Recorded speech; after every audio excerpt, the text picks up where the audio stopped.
ఎన్నో ఏళ్ల చీకటికి పొద్దు పొడిచిందయ్యో ఇయ్యాలే అనే ఈ సాంగ్ లిరిక్ రీసెంట్గా వచ్చిన యానిమల్ సినిమాలోనిదే. ఆ పాట, ఆ సినిమా ఎంత సూపర్ హిట్ అయ్యిందో అందరికీ తెలిసిందే. ఇప్పుడు power star Pawan Kalyan fans అంతా కూడా ఇప్పుడు అదే లిరిక్ని తెగ వినేస్తున్నారు, చెబుతున్నారు అనడంలో సందేహం లేదు. ఆంధ్రప్రదేశ్ రాష్ట్ర డిప్యూటీ సీఎంగా బాధ్యతలు నిర్వర్తిస్తున్న పవన్ కళ్యాణ్ ఇన్నాళ్లు రాజకీయాల పరంగా అలుపెరగని యోధుడిలా దూసుకుపోతే ఇప్పుడు సినిమాల పరంగా స్పీడ్ పెంచారు. పవన్ కళ్యాణ్ హీరోగా నటిస్తున్న చిత్రాల్లో ఓజీ, ఉస్తాద్ భగత్ సింగ్, హరిహర వీరమల్లు ఉన్నాయి.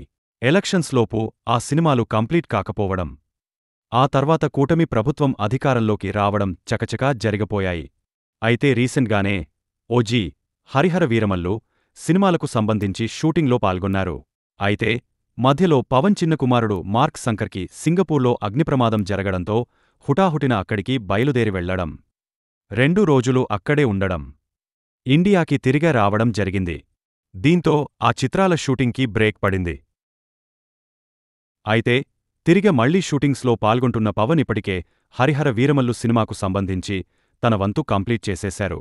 అలానే సుజిత్ డైరెక్షన్లో తెరకెక్కుతున్న ఓజీ మూవీ షూటింగ్లో సైతం నిన్నటి నుంచి పాల్గొంటున్నారు. ఇక ఈ క్రమంలోనే ఉస్తాద్ భగత్ సింగ్ సినిమాను సైతం మళ్లీ పట్టాలెక్కిస్తున్నట్టు తెలుస్తోంది.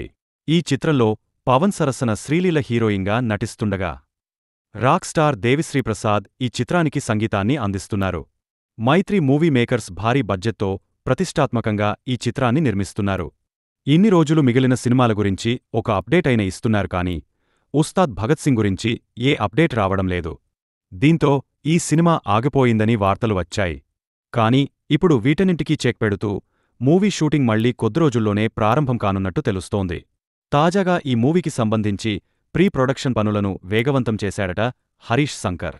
ఓజీ పూర్తి అయిన వెంటనే ఉస్తాద్ భగత్ సింగ్ సెట్స్ పైకి తీసుకెళ్లాలని ప్లాన్ చేస్తున్నారట. మొదట భవదీయుడు భగత్ సింగ్ అని ఈ మూవీని అనౌన్స్ చేయగా ఆ తర్వాత ఉస్తాద్ భగత్ సింగ్గా మార్చారు. గబ్బర్ సింగ్తో ఇండస్ట్రీ హిట్ కొట్టిన పవన్ కళ్యాణ్, హరీష్ శంకర్ కాంబోలో మళ్లీ సినిమా రాబోతుండడంతో భారీ అంచనాలు నెలకొన్నాయి. వరుస ఫ్లాప్లతో ఉన్న హరీష్ ఈసారి హిట్ కొట్టి అన్ని లెక్కలు సరిచేస్తారని భావిస్తున్నారు. మరోవైపు పవన్ ఈ చిత్రం కోసం ఏకంగా 170 కోట్ల రెమ్యూనరేషన్ తీసుకుంటున్నారని జోరుగా ప్రచారం జరుగుతోంది. ఇక పవర్ స్టార్ వరుసగా సినిమాలను ఫినిష్ చేస్తుండడంతో ఫ్యాన్స్ ఫుల్ ఖుషి అవుతున్నారు.